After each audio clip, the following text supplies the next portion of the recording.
அவங்க கட்சி நீ உள்ள இணைச்சிக்கிட்டு நீங்க கொடுக்குறீங்க முஸ்லீம் சரியா போச்சுன்னா அப்புறம் நீங்க எதுக்கு திமுக வச்சுக்கிறீங்க? திமுக இருக்கிற முஸ்லீம்லாம் வெளியில போயிடுங்க, நேரா போயிட்டு இவரு இன்னும் அந்த கட்சியில சேர்ந்துருங்க. அவங்களுக்கு கட்சியில சேர்ந்துருங்க. அவங்களுக்கு நாங்க எம்எல்ஏ கொடுப்போம், மேயர் கொடுப்போம். எனக்கு அது இல்ல பிரச்சனை. இப்ப சட்டமன்ற உறுப்பினர் விட்டுருங்க, நாடாளுமன்ற வேட்பாளர் சமூக நீதி நீங்க கொலை பண்ணிட்டீங்களா இல்லையா சொல்லுங்க. நீங்க அதாவது சிறுபான்மையினர் மக்களை நீங்க எதேச்சும் தூக்கி போட்டீங்களா இல்லையா? அதை பேசுங்க, வெளிப்படையா பேசுங்க,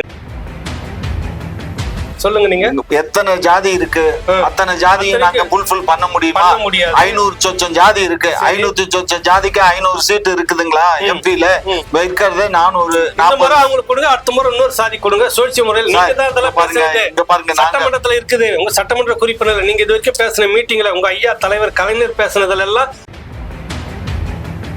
பாஜகவுக்கு இப்ப நீங்க பயந்துட்டு உட்காந்துக்கிறீங்களா இல்லையா? அது மட்டும் சொல்லுங்க. பாஜகவுக்கு நாங்க எங்க பயப்படுறோம்? பயந்து போய் தானே ஒரு இஸ்லாமிய கூட திமுக கட்சிக்குள்ள போன முறையும் கொடுக்கல, இந்த முறையும் கொடுக்கலன்னா அப்புறம் நீங்க என்ன பாஜகனுடைய பின்வாசல்ல உட்கார்ந்துட்டு இருக்கிறது நீங்களா மத்தவங்களா சொல்லுங்க. இங்க பாருங்க, நீங்க நாங்க சீட்டு கொடுக்காதனால கொடுக்கலன்னு யாரும் எங்கள்கிட்ட கேட்கலங்க. நான் சொல்றேன், எந்த இஸ்லாமியரும் எங்கள்கிட்ட மன வருத்தத்துல இல்ல. ஏற்கனவே நாங்க ஒரு 2 இஸ்லாமியர்ல இந்த இதுல ஒரு இஸ்லாமியருக்கு நாங்க பொறுப்பு கொடுத்தோம். அந்த இஸ்லாமியர்னால நாங்க வாங்கி கட்டிக்கிட்டது அதிகம். சரிங்களா? என்ன வாங்கி கட்டிக்கிட்டீங்க? என்ன வாங்கி கட்டோம்?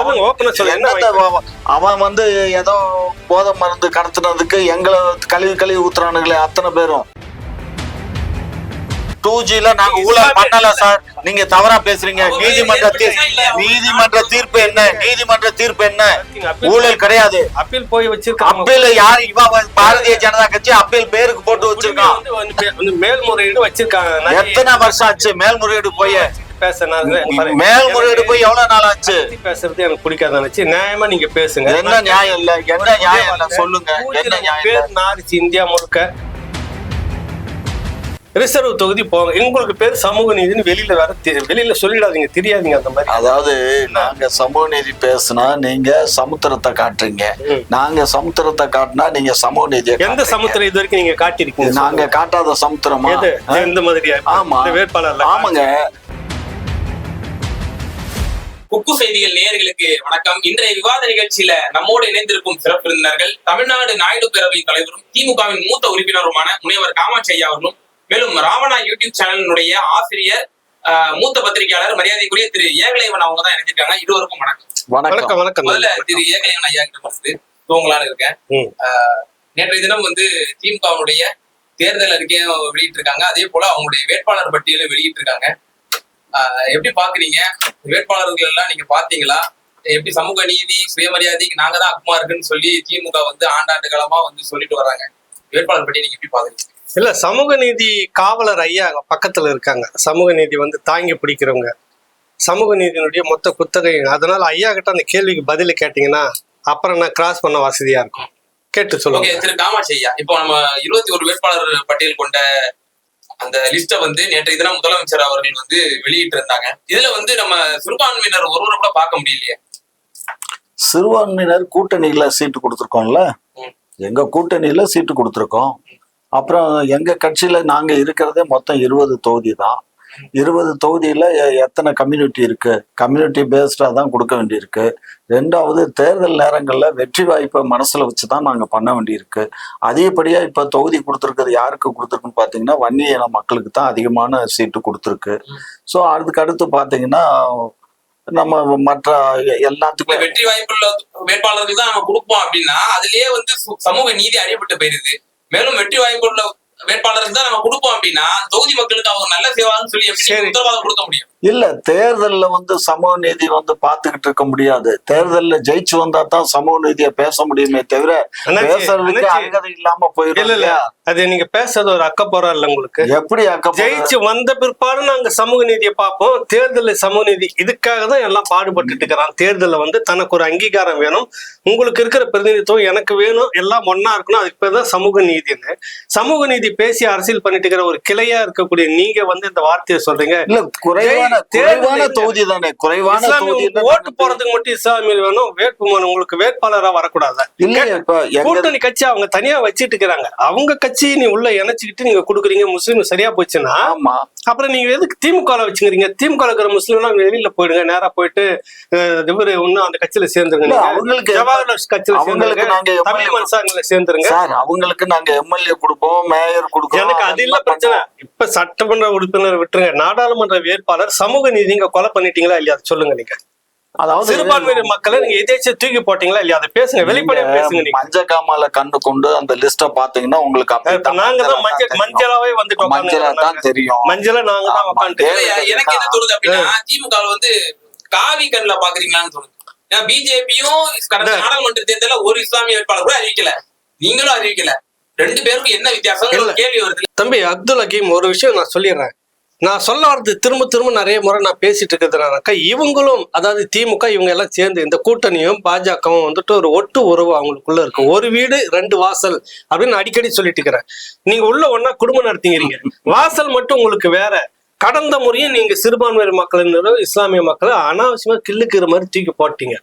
அவங்களுக்குன்னு ஒரு கட்சி இருக்குது, அதுல நாங்க கொடுத்துட்டோம். அப்புறம் ஏன் திமுகவில் வச்சுட்டு இருக்கிறீங்க? நீங்க திமுகவில் இருக்கிற இஸ்லாமியர்கள் வெளியே போங்க, அவங்க இஸ்லாமிய கட்சியிலே இருக்கட்டும், நல்லபடியா இருக்கட்டும். அது நீங்க யாருங்க சொல்றதுக்கு? உங்களுக்கு யார் நாங்க ரைட்ஸ் கொடுத்தா? உங்களுக்கு நாங்க ரைட்ஸ் கொடுக்கல. எங்க கட்சி நாங்க என்ன செய்யறோமோ அது எங்க மக்கள், எங்க தொண்டர்கள் சார், எங்க தொண்டர்கள் எங்கள்கிட்ட இருக்கக்கூடிய அமைப்புல இருக்கவங்க எங்களை ஏத்துக்கிட்டாங்க. சமூக நீதி வெளியில வந்து நீங்க சமூக நீதி ஏன் பேசக்கூடாது? சமூக நீதி தான். சமூக நீதி கொன்னுட்டீங்களே இங்க பாருங்க. சொல்லுங்க, நீங்க எத்தனை ஜாதி இருக்கு, அத்தனை ஜாதியை நாங்க ஃபுல்ஃபில் பண்ண முடியுமா? 500 சொச்சம் ஜாதி இருக்கு. 500 சொச்சம் ஜாதிக்கு 500 சீட் இருக்குதுங்களா? எம்பில இருக்கிறது 400. அவங்களுக்கு கொடுங்க, அடுத்த முறை இன்னொரு சாதி கொடுங்க. சுழற்சி முறையில் சட்டமன்றத்துல இருக்குது. உங்க சட்டமன்ற குறிப்பினர் நீங்க இது வரைக்கும் பேசின மீட்டிங்ல உங்க ஐயா தலைவர் கலைஞர் பேசினதுல எல்லாம் சுழற்சி முறையில எல்லாருக்கும் ஒரு அங்கீகாரம். இப்ப நாங்க இங்க பாருங்க, 11 பேருக்கு புது கேண்டிடேட் இந்த தடவை அலௌன்ஸ் பண்ணிருக்கோம். 11 பேருக்கு கொடுத்திருக்கோம். வாரிசுல யாரு கொடுத்திருக்கா? ஒரே ஒரு 6 பேர் இருக்காங்க. 6 பேர் இருக்காங்க. இதுலயும் சமூக நீதி கொலை பண்ணி வச்சிருக்கீங்க. மொத்தம் உங்களுக்கு இருக்கிற 21ல 6 பேருக்கும் வந்து வாரிசு. இன்னும் சொல்ல போனா 7ன்னு வச்சுக்கலாம். 7 பேர் நீங்க கொடுத்து விட்டு நாங்கள் சமூக நீதியுடைய காவலர்.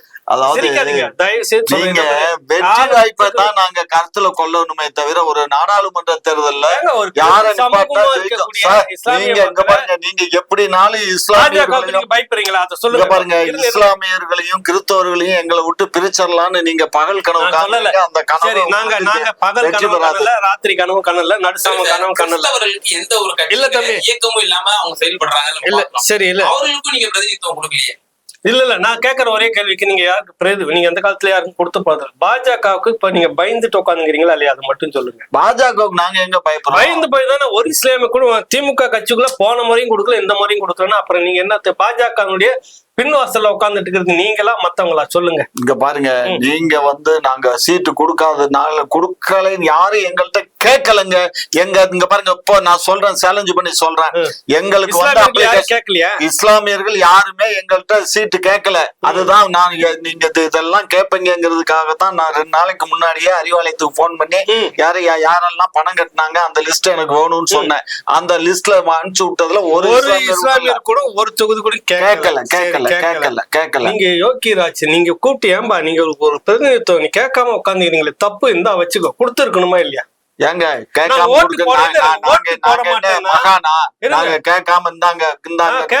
வாசல்ல நின்னு ஓட்டு கேக்குறீங்களா? இது கொடுங்க. அது வாக்கு கேட்பாங்க. அதாங்க கேட்காம வாசல்ல போய் நின்னு ஓட்டு கேக்குறீங்க, இதுக்கு கொடுங்க. இதுக்கு போய் பாருங்க. இப்பயும் நான் சொல்றேன், எந்த இஸ்லாமியரும் எங்கள்கிட்ட மன வருத்தத்துல இல்ல. ஏற்கனவே நாங்க ஒரு 2 இஸ்லாமியர்ல இந்த இதுல வந்து ஒரு இஸ்லாமியருக்கு நாங்க பொறுப்பு கொடுத்தோம். அந்த இஸ்லாமியர்னால நாங்க வாங்கி கட்டிக்கிட்டது அதிகம். சரிங்களா? என்ன வாங்கி கட்டிக்கிட்டீங்க? என்ன வாங்கிக்கட்டும். அவன் வந்து ஏதோ போதை மருந்து கடத்தினதுக்கு எங்களை கழுவி ஊத்துறானுங்களே அத்தனை பேரும். என்ன சொல்லுங்க, உங்ககிட்ட நீங்க பாத்து கொடுத்துருக்கணும். காசு கொடுத்தா கொடுத்துருவீங்களா? இங்க பாருங்க, காசு கொடுத்தாங்க. காசு எது கொடுத்தாங்க? வெள்ள நிவாரண நிதி தான் கொடுத்தாங்க. வெள்ள நிவாரண நிதி தான் கொடுத்தான். வேற என்னது காசு கொடுக்கல. கற்பழிப்பு இதுக்கெல்லாம் மதம் இருக்கா? எது பார்க்க மாட்டீங்களான்ற பார்க்காம நீங்க கொடுத்து அதால நாங்க அசிங்கப்படுறோம்னா இப்ப சிறுபான்மை மக்கள் நீங்க அதெல்லாம் பேசாதீங்க. இங்க பாருங்க, ஏன் சமூகத்தை இழுக்கிறீங்க நீங்க? நான் வந்து அவனை சமூகத்தை இழுக்கல, அந்த சமூகத்தை சேர்ந்த ஒருத்தனுக்கு கொடுத்ததுனால நாங்க எவ்வளவு பெரிய அவமானத்துக்கு என்ன அவமானம் என்ன எல்லா பத்திரிகைகளும் எல்லா ஊடகங்களும் என்ன சொல்லுச்சு, இந்த மாதிரி ஜாவர் ஷெரீப் இந்த கட்சியினுடைய துணை செயலாளர், அயலை ராணி துணை செயலாளர் எல்லாரும் பேசல. உங்க இதுல 2G அடிச்சு வச்சுன்னு உட்காந்து நாடு முழுக்க 2G நாங்க ஊழல் பண்ணல சார், நீங்க தவறா பேசுறீங்க. நீதிமன்ற தீர்ப்பு என்ன? ஊழல் கிடையாது. அப்பீல் போய் வச்சிருக்காங்க. அப்பீல் யாரு? பாரதிய ஜனதா கட்சி அப்பீல் பேருக்கு போட்டு வச்சிருக்கான். மேல்முறையீடு வச்சிருக்காங்க. எத்தனை வருஷம் ஆச்சு மேல்முறையீடு போய்? மேல்முறையீடு போய் எவ்வளவு நாள் ஆச்சு? பேசுறது எனக்கு பிடிக்காத நியாயமா நீங்க பேசுங்க. என்ன நியாயம் இல்ல சொல்லுங்க. என்ன நியாயம்? நாரிச்சு இந்தியா முழுக்க. இங்க பாருங்க, 2Gக்கும் எங்களுக்கும் சம்பந்தமே இல்ல. சரி, நீங்க பேசி முடிக்க நான் பேசுறேன். இல்ல நீங்க பேசுங்க. 2Gல எங்களுக்கு நியாயம் இல்ல. நாடு முழுக்க நாரிச்சு. அதுக்காக நீங்க ராசாவுக்கு திரும்ப வாய்ப்பு கொடுக்காம விட்டீங்களா? கனிமொழிக்கு திரும்ப 2 திகார் ஜெயில் வாசிகளுக்கு நீங்க சீட்டு கொடுக்காம விட்டீங்களா? நான் கேட்கறேன்.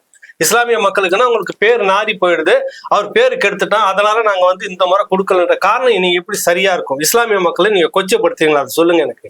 இஸ்லாமியர்களுக்கு நாங்க வந்து பாதுகாவலரே திராவிட முன்னேற்ற நீங்க இந்த மாதிரி நடுத்தருல விட்டு நாங்க நடுத்தருல இல்ல. யாரும் போய் வாசல்ல நிக்க தெரியுது உங்களுக்கு சீட்டு கொடுக்குற பாருங்க. நாங்க மசூதிக்கு போகலைனாலும் அந்த வாக்கு எங்களுக்கு தாங்க வரும்.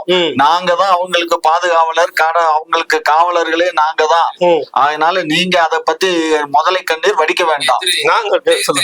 இப்போ பாக்குறோம் சமூக நீதினு காலகாலமா பேசுற ஒரு திமுக வந்து இப்படியான ஒரு வேட்பாளர் பட்டியலை வெளியிட்டு பாக்குறோம். ஆனா இப்போ ஒரு கடந்த 12 ஆண்டுகளா வந்து தமிழ் தேசியத்தை வந்து ஒரு உன்னத நோக்கமா கொண்டு போய் கொண்டிருக்கிற சீமானவர்கள் வந்து சமூக நீதி அடிப்படையில வந்து எல்லா சமூகத்துக்கும் ஒரு பிரதிநிதித்துவம் கொடுக்கணும் அப்படிங்கிறதுக்காக எல்லா சமூகத்துக்கும் வாய்ப்பு கொடுத்திருக்காரு. மேலும் 20 பெண்கள் 20 ஆண்கள்னு சொல்லி 55% வந்து கொடுத்திருக்காரு. அதாவது நீதி கட்சியினுடைய 100 சொத்து நாங்க 100 இருந்து அப்படியே உருவிக்கிட்டு வந்திருக்கிறோம். அந்த நீதி கட்சி இந்தியா முழுக்க நாங்க தான் விதைச்சுக்கிட்டு போயிருக்கிறோம்னு சொல்றவங்க தான் ஐயா அடிக்கடி அப்படிதான் சொல்லிட்டு இருக்கிறாங்க.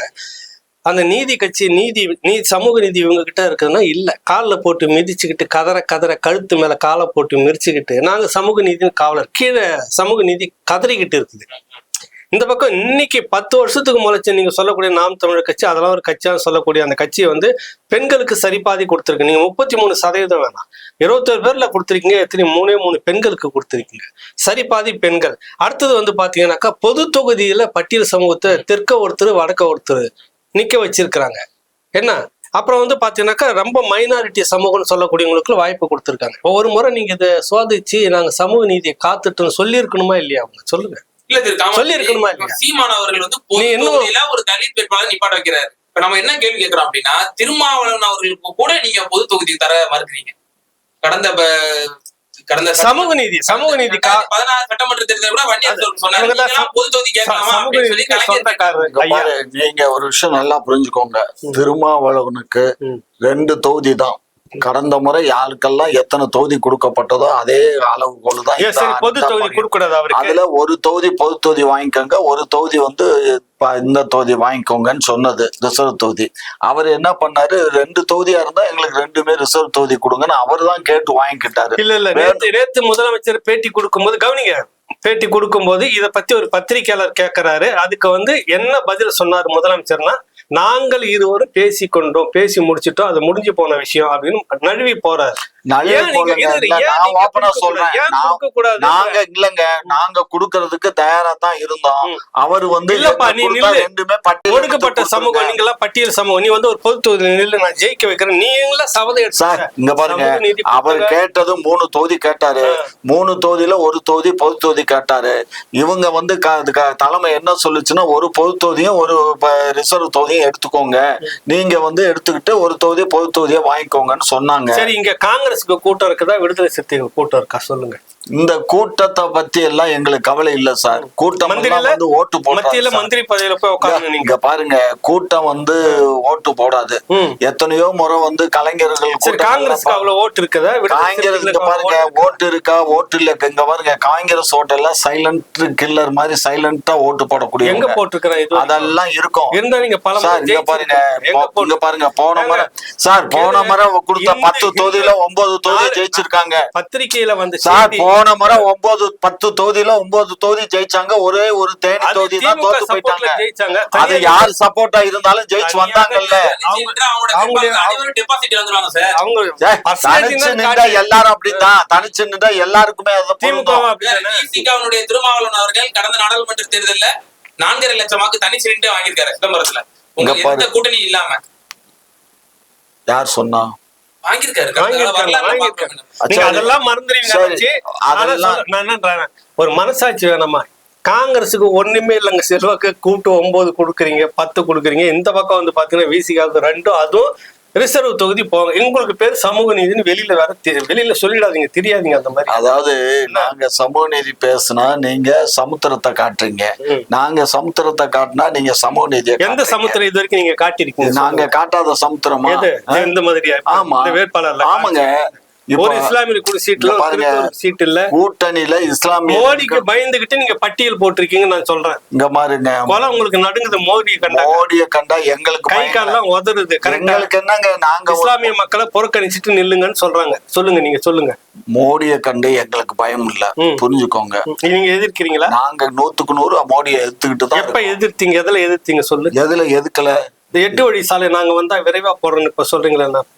8 மாசத்துக்கு முன்னாடி நீங்க போராடுனீங்களா? போன முறை என்ன சொன்னோம்? சாலை போட அனுமதிக்க மாட்டோம் அப்படி சொல்ல. திருவண்ணாமலையில அப்படி சொல்லல. நாங்க என்ன சொன்னோம்னா, வயல்களுக்கு உள்ள போகாம அந்த பக்கம் மேட்டு பகுதி இருக்கு, அந்த மலையில அந்த ஏரியால கொஞ்சம் போனீங்கன்னா பாதி இடம் வந்து காப்பாற்றப்படும். அதனால அந்த பாதையில டைரக்ஷன் மாத்தி கொடுங்கன்னு சொன்னோம். 8 வழி சாலையை நாங்கள் அனுமதிக்க மாட்டோம். திருவண்ணாமலையில ஆயிரக்கணக்கான கூட்டத்துல ஏவாவேலு, விடுதலை சிறுத்தைகள், திருமாவளவன் எல்லாம் சேர்ந்து திமுக நீங்க பண்ணீங்க.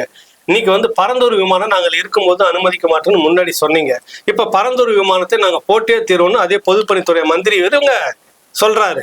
நீங்க எதுல வந்து கொடுத்த வாக்குறுதியை நிறைவேற்றிருக்கீங்க?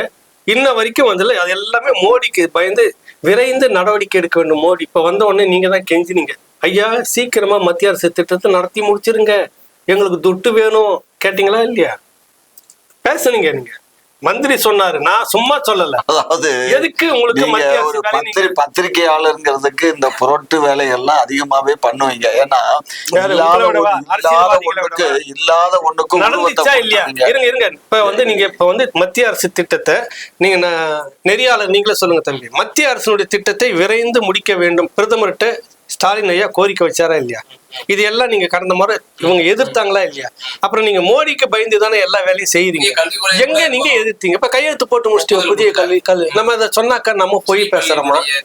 எதுலயாவது ஒண்ணு நியாயத்தோட நீங்க இருக்கிறீங்களா? எதுலயாவது ஒண்ணு நடுநிலையா இருக்கீங்களா? இப்போ நம்ம மேனிஃபெஸ்டோக்கு வந்துருவோம். அதுல வந்து முதல்ல பிரதானமா அவங்களுடைய லிஸ்ட்ல இருக்கக்கூடியது வந்து அரசியல் அமைப்பு சட்டத்தை வந்து திருத்தம் செய்வோம், மாநிலத்துக்கு வந்து சுயாட்சி வழங்கும் விதமா வந்து அரசியல் அமைப்பையும் நாங்க வந்து திருத்தம் செய்வோங்கிற ஒரு லிஸ்ட கொண்டு வந்திருக்காங்க. இந்த இதை எப்படி பாக்குறீங்க? எனக்கு தெரியல தம்பி. நான் ஐயா கிட்ட கேட்டேன், ஐயா எப்படி நீங்க திருத்தம் பண்ணீங்க சொல்லுங்க. அதாவது ஏற்கனவே அப்ப பழைய இதுல எழுதும் போது 1946, 47 நம்மளுடைய ஐயா எழுதும் போது அப்ப வந்து அந்த காலகட்டத்துக்கு தகுந்த மாதிரி அரசியலமைப்பு சட்டம் எழுதப்பட்டது. 2வது இந்த மோடி அரசு வந்ததுக்கு அப்புறம் 18 முறை அரசியலமைப்பு சட்டத்தை மாத்தி அவங்களுக்கு எது சாதகமோ அதைத்தான் இந்த 10 ஆண்டு காலத்துல நடைமுறைப்படுத்திக்கிட்டாங்க. வாஜ்பாய் அவர்களோட கூட்டணி வைக்கும் போது ஒரு 3 நிபந்தனை வச்சு நான் ஒன்ன சொல்லிட்டு இருக்கும் போது ஒண்ணு போனேன்னா உனக்கு மரியாதை இல்லை, என்ன கத்திரிக்கா? நீங்க வந்து 3 நிபந்தனை சொன்னீங்க. பாபர் மசூதி விவகாரம், பொது சிவில் சட்டம், ஆர்டிகல் 370 இப்ப நீக்கிட்டாங்க. அதை பத்தி எதுவுமே நம்ம வரலையே. அன்னைக்கு நாங்க மோடி வாஜ்பாயுடைய ஆட்சி காலத்துல வந்துச்சா? அவருக்கு ஆட்சி காலத்துல வந்துச்சா? அவர் ஆட்சி காலத்துல வரல. அப்புறம் கோரிக்கை நம்ம அப்ப வச்சோம்ல, அப்ப வச்சது அப்போ அதோட முடிஞ்சு போச்சு. அந்த அரசு முடிஞ்சு போச்சு. நாங்க வெளியில வந்துட்டோமே. எமர்ஜென்சி காலகட்டத்துலதான் கல்விக் கொள்கையை வந்து இந்திரா காந்தி எடுத்துக்கிட்டாங்க. நீங்க விட்டு கொடுத்துட்டு வேடிக்கை பார்த்துட்டீங்க. உங்களுக்கு அன்னைக்கு மேல இருந்த வழக்கு, உங்க மேல இந்த வழக்கு பயந்தீங்க, எடுத்துக்கிட்டு விட்டு கொடுத்துட்டாங்க. சரி, வாஜ்பாய் காலத்துல நீங்க அது திரும்ப வாங்கினீங்களா? வாஜ்பாய் அப்ப நீங்க மத்திய அரசு மாநில சுயாட்சி நீங்க கேட்காம 5 வருஷம் உட்காந்து நல்லா சாப்பிட்டுட்டு கொழுத்து போய் வெளியில வந்துட்டு இப்ப மாநில உரிமை இல்ல. அன்னைக்கு வந்து மாநிலங்கள் அதிகமா பாதிக்கப்படல. ஏன்னு கேட்டீங்கன்னா பாருங்க, ஒரு விஷயம் புரிஞ்சுக்கோங்க. மாநிலங்கள் அதிகமா பாதிக்கப்படல. ஆகையினால அன்றைக்கு வந்து மாநில சுயாட்சி பிரச்சனை வரல. இன்றைக்கு மோடிஜி ஆட்சி இந்த 10 ஆண்டு காலத்து ஆட்சியில தான் நிறைய பாருங்க. மாநிலத்தில் இருக்கக்கூடிய உரிமையை பறிக்கிறது தான் இவங்க பேசுறாங்க. மாநில சுயாட்சி நான் தெளிவாகவே சொல்றேன் பாருங்க. கல்விக் கொள்கையை எடுத்துக்கிட்டது காங்கிரஸ் ஆட்சியில், வாஜ்பாய் ஆட்சியில் நீங்க கூட இருந்தீங்க மீட்கல. அப்புறம் விவசாய கொள்கையும் கொஞ்சம் கொஞ்சமா முக்கியமானதான் எல்லாத்தையும் எடுத்துக்கிட்டாங்க மத்தியில். மாநிலத்தினுடைய உரிமை போகுதா, அதான் மாநில சுயாட்சி. கரெக்டுங்களா? வாஜ்பாய் போயிட்டு உங்களுக்கு மன்மோகன் சிங் அப்படியே தாவி இந்த பக்கம் வந்து 10 வருஷம் வந்தப்ப எதனா ஒன்று மீட்டுக்கிட்டு வந்தீங்களா? ஒண்ணுமே மீட்கல. போய் இப்போ வந்து சொல்லியிருக்கிறாங்க மாநில சுயாட்சியை வந்து திருத்த சட்டம் பண்ணுவாங்களா இவங்க. எப்படி நீங்க திருத்துவீங்க? இது எல்லாத்தையும் முடக்கிறதே காங்கிரஸ் தான். பதவி இருக்கக்கூடாது அப்படிங்கறதா எங்களோட கொள்கை. அப்படி இல்ல தம்பி, நாங்க வந்து அந்த 361 அது இல்ல, எங்களுக்கு நல்ல கவர்னரா கொடுத்துருங்கன்னு கெஞ்சிறதுக்கு பேர் தான் இந்த இது. நீங்க வந்து எந்த காலத்துல வந்து 361 வந்து நீக்கிறதுக்கு நீங்க 18 வருஷம் மத்திய அரசுல நீங்க தான் கூட்டணி இருந்தீங்க. 18 வருஷம் வாஜ்பாய் சொன்ன 5 வருஷம், அதுக்கு முன்னாடி 3 வருஷம் இருந்தப்ப. தயவு செய்து நீங்க ஒரு விஷயத்த நல்லா கவனிங்க. அந்த காலத்துல எல்லாம் நீங்களும் பத்திரிகையில இருந்தீங்க. முதலமைச்சரை கேட்டு இவரை வந்து கவர்னரை நியமிக்கலாமான்னு சொல்லி கேட்டுதான் கவர்னர்லாம் நியமிச்ச காலம் உண்டு இல்லைங்களா? இன்னைக்கு அப்படி இல்லை. இன்னைக்கு தலைகளா மாறி போச்சு. இன்றைக்கு வரக்கூடிய கவர்னர்கள்லாம் எடுத்தோம் கவிழ்த்தோம். அப்ப கவர்னர் வேணாம்னு நீங்க சொல்லல, எங்களுக்கு நல்ல கவர்னரா கொடுன்னு கேக்குறீங்க, அதான நோக்கம்? சொல்லிடுங்க, ஒத்துக்குங்க. 67 சொன்னது நாட்டுக்கு தாடி எதற்கு, நாட்டுக்கு ஆளுநர் எதற்குன்னு கேட்டாரு. 2006-11 உங்களோட இணக்கமா இருந்த சுர்ஜித் சிங் பர்னாலா அப்பெல்லாம் உங்களுக்கு வந்து போர்க்கொடி தூக்கல, ஏன்னா உங்களோட இணக்கமா இருந்தாருன்னு சொல்லி. இப்ப வர ஆளுநர் சரி நீங்க பேசுறதுனால போர்க்கொடி தூக்க. இந்த 361 கவர்னரை வந்து அவருடைய அதிகாரத்தை குறைக்கிற சட்டத்தை நீங்க வந்துருச்சுன்னா, ஒருவேளை டெல்லியில வந்துச்சுன்னா இந்தியா கூட்டணி யாரு பிரதமர் கொஞ்சம் சொல்லுங்களேன், பேசி முடிவு பண்ணுவீங்கல்ல? ஐயா, அதெல்லாம் வெற்றி பெற்ற பின்னாடிதான் முடிவு செய்யப்படும். ஏற்கனவே கூட்டணியில அவங்க பேசி முடிவு பண்ணிருக்காங்க. பிரதமரா வந்துருவாராங்க? இல்ல, வரமாட்டாங்க. ராகுல்? அதெல்லாம் நாங்க இப்ப சொல்ல முடியாதுங்க. யாருன்னு சொல்லுங்க. அது யாருன்னு பாருங்க. வரலாறுலயே பாக்கணும்ல, 2004 நம்ம மன்மோகன் சிங் அவர்கள் வருவார்னு நம்ம எதிர்பார்த்தா செஞ்சோம். அவர் எமர்ஜென்சியா வந்தார்ல, அந்த மாதிரி ஒரு முன்மாதிரி இருக்கு. வரட்டு. சரி, யாரோ ஒருத்தர் வந்தாலும் என்னுடைய நோக்கம் நான் என்ன சொல்றேன், காங்கிரஸ் அதிகாரத்துல அங்க மத்தியில இருக்கிற வரைக்கும் மாநில சுயாட்சி என்ற கோணத்தை உருவிக்கிட்டே தான் இருக்கும். உருவனதுல 90% காங்கிரஸ் தான் செஞ்சது. மோடி இருக்கிற மிச்சத்தையும் பண்றாரு, அவ்வளவுதான் விஷயம். நீ ரோடு போட்டா அவங்க கோடு போட்டாங்க, 2 பேருமே ஒண்ணு. நீ வெள்ளை சட்டை போட்ட காவி, அவர் காவி சட்டை போட்ட வெள்ளை, 2மே ஒண்ணுன்னு நான் என்னுடைய வாதம் நான் வைக்கிறேன்.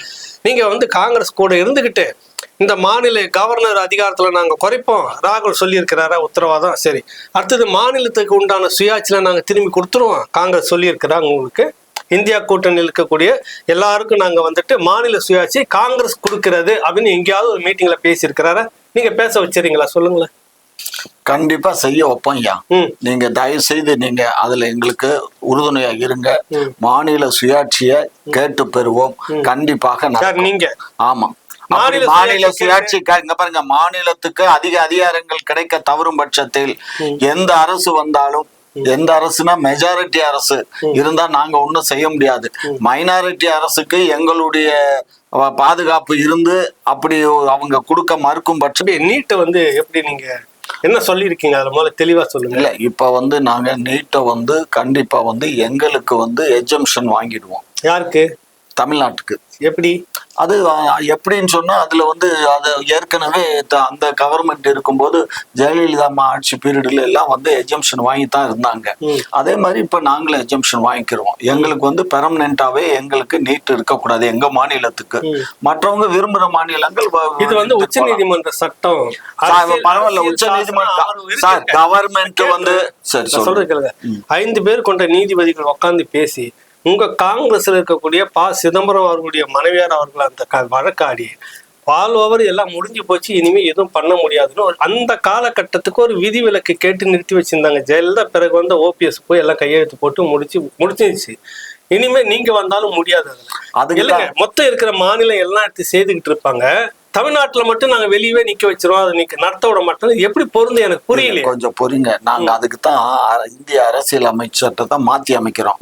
அந்த சட்டத்தை மாத்தி அமைச்சிட்டோம்னா அந்த 5 நீதிபதிகள் கொண்ட கமிட்டி சொல்லுச்சுல்ல, அது காலாவதி ஆயிடும். புரிஞ்சுக்கோங்க. அதனால எங்களுக்கு எக்ஸம்ஷன், அதாவது விருப்பப்படக்கூடிய மாநிலங்களுக்கு வந்து எக்ஸம்ஷன் கொடுக்கலாம் அப்படின்னு ஒரு சட்ட வடிவம் கொண்டுட்டு வந்தா முடிஞ்சு போச்சு. ஒரே லைன் தான் சார், ஒரே லைன் தான், அவ்வளவுதான்.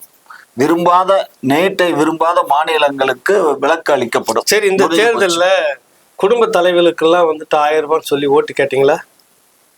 தலைவிகளுக்கு, குடும்ப தலைவிகளுக்கு 1000 ரூபாய் பொதுவா சொல்லி ஓட்டு கேட்டீங்க, வாங்கி ஜெயிச்சு வந்து உக்காந்துட்டீங்க. கரெக்டா? எல்லா குடும்ப தலைவர்களும் காசு கொடுத்தீங்களா? சார் குடும்ப தலைவன் சொல்லும் ஒரு வார்த்தை சொல்லும் போது யாரு வறுமை கோட்டு கீழே இருக்காங்களோ அவங்களுக்கு யோக்கியமா தேர்தல் நேரத்துல வறுமை கோட்டு பட்டியல் போட்டு தருகிறேன் அப்படி ஒவ்வொன்னா பண்ண முடியுமா? இல்ல ஓட்டு வாங்க நாடு முழுவதும் இல்ல நான் அதான் கேக்குறேன் தம்பி. நான் என்னன்றேன், அன்னைக்கு இங்க சொன்ன தமிழ்நாட்டுல எல்லாருக்கும் காசு, எல்லாருக்குமே நான் 1000 ரூபாய் சொல்றேன்னு சொல்லிட்டு அப்புறமா வீட்டு வேலை செய்யக்கூடிய பெண்களுக்கு மட்டும் உங்களுக்கு காசு வாங்குறதுக்குன்னு வீட்டு வேலை செய்யற ஆதாரம் எடுக்கணுமா? போட்டு எல்லாம் 3ல 2 3ல ஒரு பகுதி தான் இப்ப கொடுக்குறீங்க. இந்த லட்சணம் இங்கே எப்படி இருக்குது?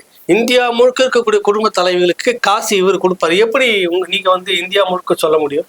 சார் நாங்க இது இந்தியா கூட்டணி அறிக்கையா, திமுக கூட்டணி அறிக்கை? இந்தியா கூட்டணிக்காக திமுக கொடுத்த கூட்டணி அறிக்கை. அப்ப மத்த கட்சிகள் எல்லாம் இதை ஏற்குது? எல்லா கட்சியும் எல்லா மாநிலமும் அவங்க இந்த மாதிரி கொடுக்கறதெல்லாம் கான்சால்டேட் பண்ணி அங்க டெல்லியில நீங்க உட்கார்ந்து பேசி எல்லாம் சேர்ந்து இது இந்தியா கூட்டணி அறிக்கை எல்லா மாநிலம் இதெல்லாம் பேசிதான் சார்.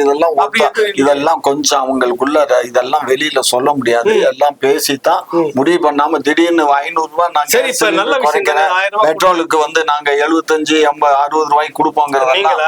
ஆமா, இப்ப இதுக்கு முன்னாடி இந்த பையன் கொடுக்கல இல்லங்க. இது சென்ட்ரல் இப்ப கொடுத்திருக்க இந்த அறிக்கை வந்து தமிழ்நாடு கவர்மெண்ட் செய்யற அறிக்கை இல்ல. இது எல்லாம் இந்தியா கூட்டணிக்காக செய்யக்கூடிய அறிக்கை. இது நாடாளுமன்ற தேர்தலுக்காக கொடுத்த அறிக்கை.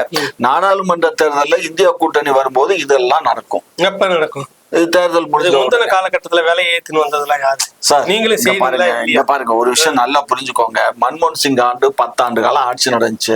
அன்னைக்கு வந்து ஒரு பேரல் கச்சா எண்ணெய் வந்து $128 வித்துச்சு. $128 விற்கும் போது கூட நமக்கு வந்து 48 ரூபாய்க்கும் 50 ரூபாய்க்கு 52 ரூபாய்க்கு தான் வந்து பெட்ரோலும் டீசலும் கொடுத்துட்டு இருந்தாரு. ஆனா இன்றைக்கு வந்து கச்சா எண்ணெய் வந்து வெறும் 48, இப்பதான் 62. இன்னைக்கு ரேட்டு வந்து $62. அப்ப பாதிக்கு பாதி குறைஞ்சு போச்சு.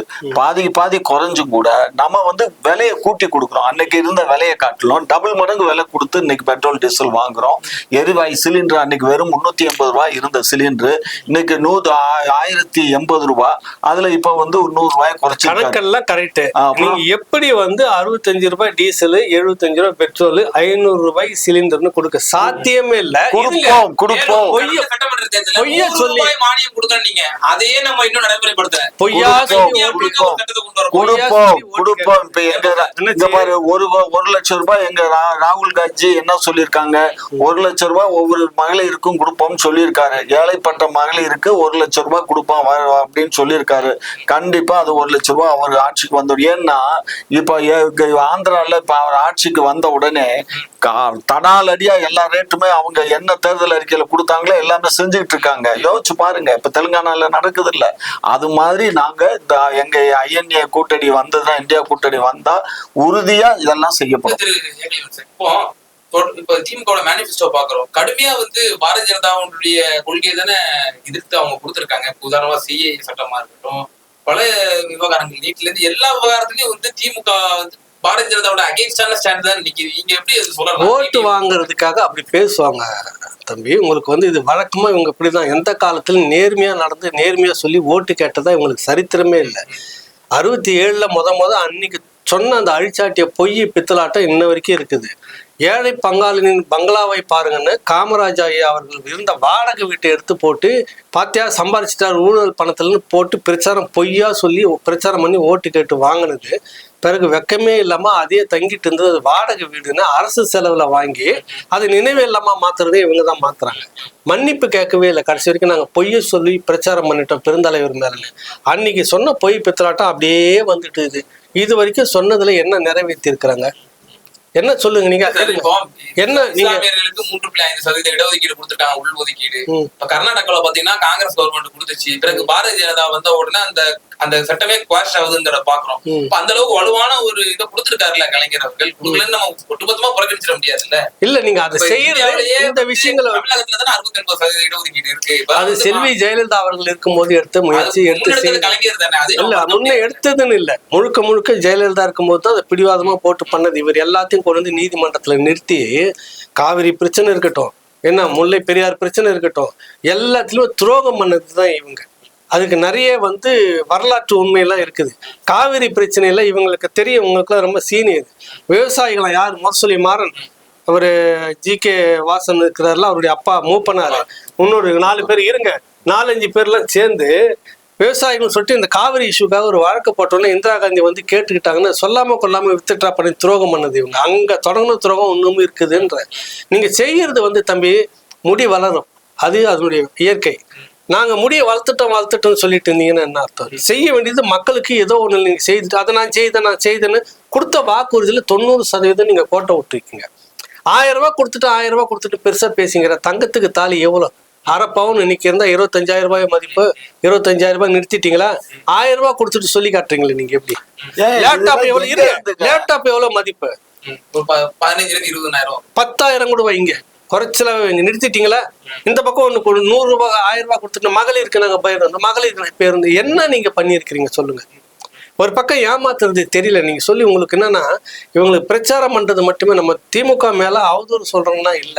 என்ன சொல்ல வரேன்னாக்கா, ஒன்றிய அரசுல இது வரைக்கும் பாத்தீங்கன்னா 18 ஆண்டுகளுக்கு மேல இவங்க இருந்துட்டாங்க. இருந்துகிட்டு இருக்கும் போதே தான் வந்து இங்க உரிமையெல்லாம் பறிச்சாங்க. மாநில உரிமைகளை பறிச்சப்பெல்லாம் விட்டு கொடுத்துட்டு, என் வழக்கு மட்டும் காத்தான போதும், எனக்கு மந்திரி பதவி மட்டும் கிடைச்சா போதும், நாடு எப்படி போனாலும் எனக்கு பிரச்சனை இல்லை, எனக்கு கொழுத்த மந்திரி பதவி வேணும் தான் சண்டை போட்டு உட்காந்துட்டு இருந்தாங்க. பின்னாடி வந்து பிஜேபியோட கூட்டணி வச்சா கூட ஆட்சி 100% நான் இன்னைக்கு எழுதி வைக்கிறேன், நீங்க வேணா குடிச்சுங்க. ஒரு வேளை பாரதிய ஜனதா கட்சி வந்து விட்டால், நாட்டு நலன் கருதி, மக்கள் நலன் கருதி, அப்ப வசனம் என்னெல்லாம் பேசுவாங்க தெரியுமா? ஒன்றிய அரசோடு சுமூகமா இருந்தாதான் நாட்டு மக்களுக்கு நிறைய செய்துக்க முடியும். அதிமுக கூட பாருங்க, சுமூகமா இருந்துகிட்டு 11 சட்ட மருத்துவக் கல்லூரியை வாங்கிட்டு வந்தது. என்ன அதுக்கே வந்து இவங்க பெருமை பேசிக்கிட்டாங்க.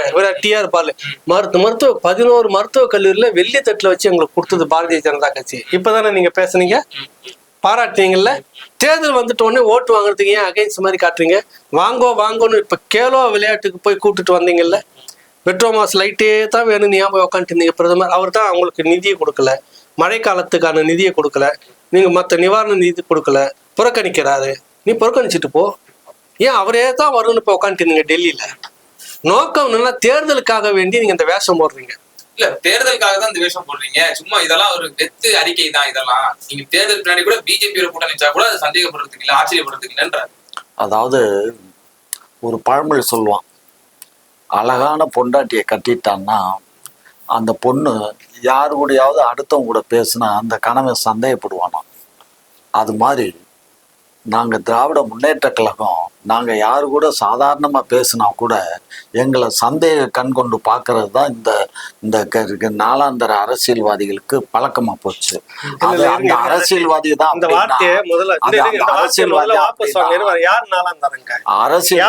அரசியல்வாதிகள் நான் நிருபருக்கு உட்காந்து பேசுறேன், வாதம் கரெக்டா வைக்கிறேன். நாலாந்தரன் எப்படி சொல்ல முடியும்? பாருங்க, அது முதல்ல வாபஸ் வாங்க. சொன்ன வார்த்தை தவறு பேசலன்னு என்னன்னு இல்ல, யாருமே நாலாந்தரன் எப்படி சொல்ல பாருங்க. நான் பத்திரிக்கை, நீங்க பாஜக கூட கூட்டணி இல்லையா? எது பாஜக கூட நாங்க என்ன கூட்டணி வச்சோம், எப்ப வச்சோம்? 20 ஆண்டுகளுக்கு முன்னாடி வச்சீங்களா இல்லையா? அப்ப காவி RSS சமூக சேவை நீங்களா இல்லையா? அன்றைக்கு இன்னைக்கு வந்துட்டு உங்களுக்கு கோவமாடமா? இந்தியாவில யாருன்னா வச்சிருக்காங்களா? நீ முந்திக்கிட்டு வைக்கிற பாஜக RSS வேலை செய்யற கோயில் 1000 கோயிலுக்கு மேல இருக்க, 1000 கோயிலுக்கு மேல கும்பாபிஷேகம் பண்ணது நாங்க தான். இந்துத்துவ கோடி சொல்றீங்க. 90% இந்துக்கள் எங்க கட்சியில இருக்கிறாங்க. நாங்களாம் இந்துக்கள். தப்புங்களா? என்ன தப்பு? அப்புறம் காவிக்கு உங்களுக்கு என்ன வித்தியாசம்? இங்க பாருங்க, இருங்க, கோயில் எல்லாம் இங்க இருக்கு. தமிழ்நாட்டுல தாங்க அதிகமான கோயில்கள் இருக்கு. அப்ப அவர் சொல்ற இந்து, நீ சொல்ற இந்த ரெண்டு ஒண்ணா? நாங்க நாங்க வந்து மதவாதிகள். இந்த வார்த்தைக்குள்ள வரக்கூடாது. நாங்க இந்துக்கள் 90 பேர் எங்ககிட்ட எங்க கட்சியில சார். நாங்க இந்துக்கள் சார். நாங்க வந்து மதவாதி இல்ல. நீங்க ஐயா தயவு செய்து நீங்க தப்பா நினைக்காதீங்க. நாங்க மதத்துக்கு அது தலையில தூக்கி வச்சு ஆடல. நாங்களும் நீங்களும் ஒண்ணுன்ற அப்படி எல்லாம் இல்ல. பெருவாரியான மக்கள் விரும்பக்கூடிய கோவில்களுக்கு பத்திரம் எடுங்க. நான் சேலஞ்ச் பண்ணி கையெழுத்து போடுறேன். ஒருவேளை பாரதிய ஜனதா கட்சி வந்துருச்சுனாக்கா நீங்க கூட்டணி வைக்க மாட்டேன்றதுக்கு உத்தரவாதம் என்ன? நான் நீங்க வைப்பீங்கன்னு நான் சொல்லி எழுதி தரேன். இல்லன்னு நீங்க எழுதி பேசுவோம். இப்ப வைப்பாங்க தம்பி, காரணம் இருக்குது, உங்களுக்கு தெரியாது. இவங்க எப்பயுமே நாட்டு நலன் கருதி, மக்கள் எல்லாம் ஆறா துயர்ல இருக்கிறாங்க. இந்த நாட்டுக்கு நல்லது செய்யணும், ஒன்றிய அரசோட சுமூகமா போகணும். பேசுற யோக்கியவான்லாம் இந்த கட்சிக்குள்ள இருக்கிறாங்க. நான் சொல்றேன், நான் ஒரு பார்த்த அனுபவத்தை சொல்றேன். அதனால வேண்டி நாங்கள் கூட்டணி வைத்து எங்களுக்காக வைக்க மாட்டோம், மக்களுக்காக நாங்கள் கூட்டணி வைக்கிறோம் அப்படின்னு சொல்லி போயிட்டு இந்த வழக்கு விவகாரத்தெல்லாம் முடிச்சு எல்லாத்தையும் லூஸ் ஆகிட்டு அப்பாடா தெம்பா போச்சு நிம்மதி. ஏற்கனவே சர்க்காரிய கமிஷன் அப்படிதான் வித்துட்டு என்ன நேருவின் மகளே வருக நிலையான ஆட்சி தரும் நீங்க சொன்ன உங்களுக்கு வரலாறு இருக்குது. அந்த அடிப்படையில நான் சொல்றேன், நீங்க யோக்கியம் இல்ல ஐயா. நான் வரலாற்றை வச்சு சொல்றேன். ஏன் நான் பேசுற ஆள் எந்த இங்க பாருங்க, சர்க்காரிய கமிஷன் எங்க பேர்ல குற்றவாளின்னு சொல்லிச்சா இல்ல நீதிமன்றம் வழக்கு தொடரல? எங்க முதலமைச்சர் குற்றவாளின்னு சொல்லி இருக்கா? சொல்லுங்க, எங்க யாவது சொல்ல விஞ்ஞான ஊழல் சொல்லிட்டு அது வந்து அது யாரு வேணாலும் பேசலாம். நீங்க கூட பேசலாம், நீங்களும் பேசலாம், நானும் பேசலாம். குற்றம் நீதிமன்றம் குற்றவாளின்னு சொல்லி காங்கிரஸ் கட்சிய வேரோடு வேரோடி மண்ணோடு அகற்றத்துக்கு தான் இந்த கருணாநிதி உயிரோட இருக்கிறான் அப்படின்னு தஞ்சாவூர்ல ஜார்ஜ் பெர்னாண்டஸை வச்சுக்கிட்டு ஐயா கலைஞர் பேசினாரா இல்லையா? சொல்லுங்க. தேர்தல் பரப்புரையில பேசுறதெல்லாம் நீங்க இத ஒரு பெரிய இஷ்யூவா எடுத்துட்டு பேசுறது தேர்தல் பரப்புரை தான். நம்ம ராமதாஸ் ஐயாவுக்கு வைக்கலாம், அவரும் சொன்னாரு தாயோட புணர்வதற்கு சமம். ஆமா, இப்ப வந்து ஒண்ணு இல்ல, இப்ப பாரதிய ஜனதா கட்சி நம்ம அவரு எப்படி அரசியல் கட்சிகள் எல்லாம் வேஷம் போறது தம்பி, கொள்கை கோட்பாடு எல்லாம் உண்மைதான், அதை நான் ஏத்துக்கிறேன்.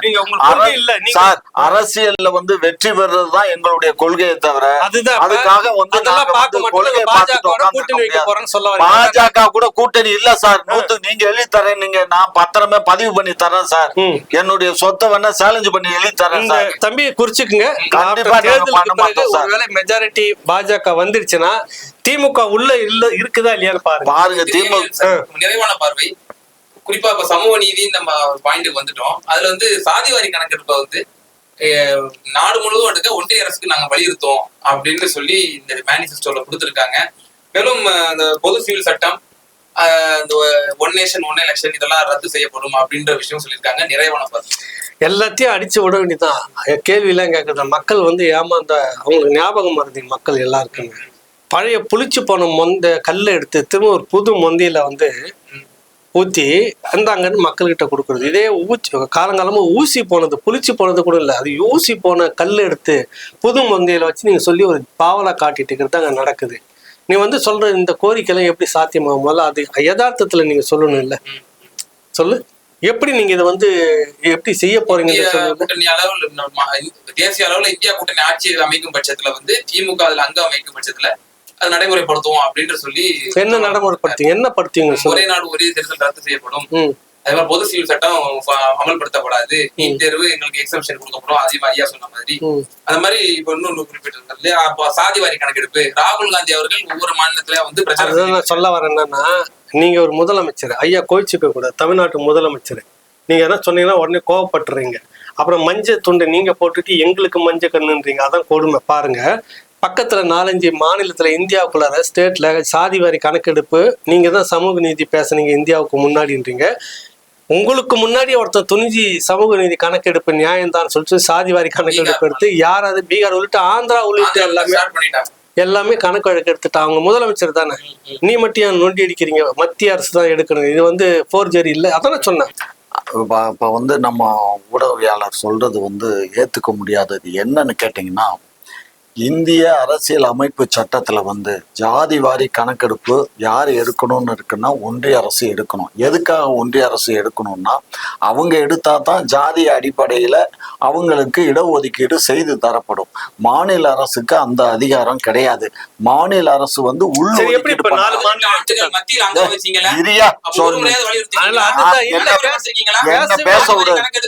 என்ன பேச விடியா பெருசா துள்ளாத, என்ன பேச விடு.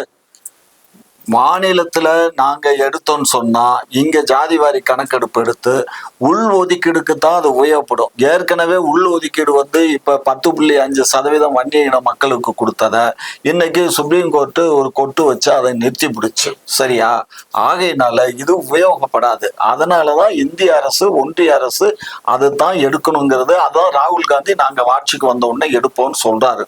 அதை புரிஞ்சுக்கோங்க. புரியாம சில எல்லா ஊடகங்களும் பேசுற மாதிரி சொல்ல வர என்ன பாருங்க, அவர் கேட்ட உடனே நீங்களாம் ஊடகவியலாளர் 18 வருஷமா இல்லாத ஒரு அக்கறை உங்களுக்கு இன்னைக்கு வந்திருக்குன்னா நீங்க எப்படிப்பட்ட நபர்கள் நம்ம சொல்ல வரோம். நம்ம வந்து உண்மையிலே சொன்ன அந்த அந்த வார்த்தையை வந்து நான் வந்து திரும்ப வாபஸ் வாங்கிக்கிறேன். நீங்க எப்படி எல்லாம் ஏமாத்திட்டு இருக்கீங்க மக்களை.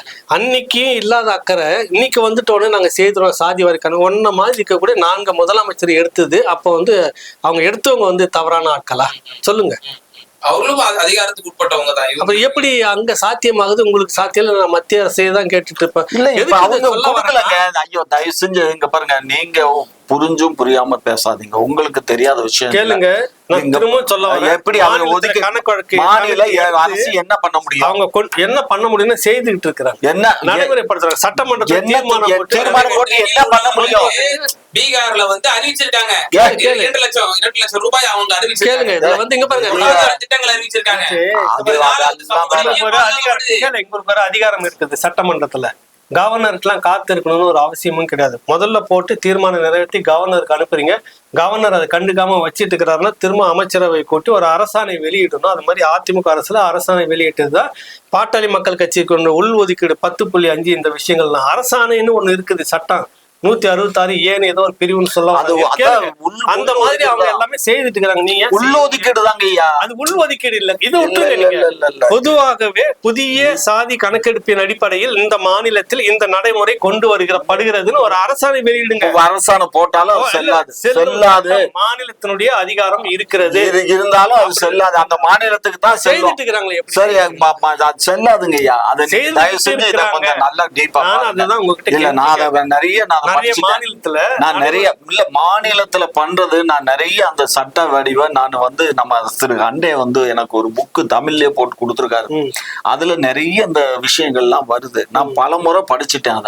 அதுல தெளிவா இருக்கு. அதாவது ஜாதி வாரி கணக்கெடுப்பு யாரு வேணாலும் கூட எடுக்கலாம், அது வேற விஷயம். எடுத்தாலும் இந்த மாதிரி இவ்வளவு ஜாதி எங்க மாநிலத்துல இருக்கு, எங்க மாநிலத்துக்கு தகுந்த ஒதுக்கீடு பண்ணி கொடுங்கன்னு வேணா அங்க கேட்கலாம். ஆனா நம்ம மாநிலத்துக்கு மட்டும் கேட்கவும் முடியாதான். அது ஒட்டுமொத்த இந்தியா முழுவதுக்கும் ஜாதி வாரி கணக்கெடுப்பு எடுத்து தான் அந்த 69% இடஒதுக்கீடு அவர் செஞ்சது மாதிரி அப்பதான் அதை பண்ண முடியுமே தவிர இந்த இப்போ ஒன்றிய அரசு ஒண்ணு பண்ணுச்சு பாருங்க, ஒரு 10.5% போய் உயர்ந்த ஓபிசிக்கு வந்து ஒதுக்கீடு பண்ணி அது சுப்ரீம் கோர்ட்டும் அதை ஒத்துக்கிட்டான். பிராமின்ஸுக்கும் இவங்களுக்கெல்லாம் ஒரு 10 அது ஒண்ணு பண்ணி கொடுத்தான். அதெல்லாம் செல்லாது. நம்ம இந்தியால ஒட்டு மொத்தமா நம்ம ஜாதி வாரி கணக்கெடுப்பு எடுத்துட்டோம்னா அது மாதிரி போறதுகள்லாம் செல்லாது. ஆகையினால நீங்க தயவு செய்து இந்த ஜாதி வாரி கணக்கெடுப்புல நான் நிறைய படிச்சுட்டேன். நான் நிறைய படிச்சுட்டேன். சாதி வாரி கணக்கெடுப்பு எடுத்தது திமுக என்ன நெருடல் இருக்கு நீங்க பாக்குறீங்க? ஒண்ணும் இல்ல, பாரதிய ஜனதா கட்சியுடைய குரலும் இவங்க குரலும் இதுல ஒன்னா ஒரே ஒற்றை குரல். அவர்களுக்கு ஏற்ற மாதிரி நேர்கோடுல புதிய கல்விக் கொள்கையில அங்க வந்துட்டு நீங்க இப்போதான் ஒரு ஒப்பந்தத்துல கையெழுத்து போடுறீங்க. அடுத்த ஒரு 3 நாள் கழிச்சு பார்த்தா தேர்தல் அறிக்கையில நாங்கள் எதிர்க்கிறோன்றீங்க. இதை சொன்னா ஐயாவுக்கு வருத்தம் வந்துருது, கோபம் வந்துருது. என்னன்னா பாரதிய ஜனதா கட்சியுடைய அது மனசு நோக்காம நடந்துக்கணும் அப்படின்ற மாதிரி நீங்க போக தொடங்கிட்டீங்க. உங்களுடைய நோக்கம் அதுதான். ஐயா வந்து கோவப்படுறாரு, வருத்தப்படுறாரு, சொன்னாக்கா தவறா நினைக்கிறாரு. தொடர்ச்சியா நீங்க பாத்தீங்கன்னா ஏதாவது வலுவாக ஒண்ணு பிடிச்சி உழுக்கிற மாதிரி நீங்க எந்த அளவுக்கு நடத்தி இருக்க முடியும்? பக்கத்துல தெலுங்கானாவில் பல முறை பிரதமர் வந்து நோஸ்கட் பண்ணி அந்த முதலமைச்சர் வந்து புறக்கணிச்சிருக்கிறார். நீங்க ஒரு முறை கூட அதை செய்யவே இல்லை. சட்டப்பேரவையில் ஆளுநருடைய புறக்கணிச்சு அவங்களா இருக்கிறாங்க. நீங்க எப்படி அவருடைய பொண்ணு இப்ப எங்க இருக்கா? திகார் சிறையில் இருக்கா. இருக்கட்டும், சரியா? ஒன்றிய அரசு நீங்க பயப்படணுன்றேன். எதுக்கு பயம்? அதான் சொல்ல வரேன். அதுக்குதான் திரும்ப கேட்கறேன். இவங்களுக்கு மடி நிறைய கனம், வழி நிறைய பயம். அது மோடி அவர்களை பார்த்துட்டாங்கன்னா நீ வேணா பாருங்க. இறுதியா நான் சொல்லி முடிக்கிறேன். இந்த தேர்தலுக்கு பிறகு பாரதிய ஜனதா கட்சி வந்துருச்சுன்னா எங்கள் கண்ணெதிரே இருக்கக்கூடிய நவீன பெரியாரே மோடி தான் முடிச்சுக்குவாங்க.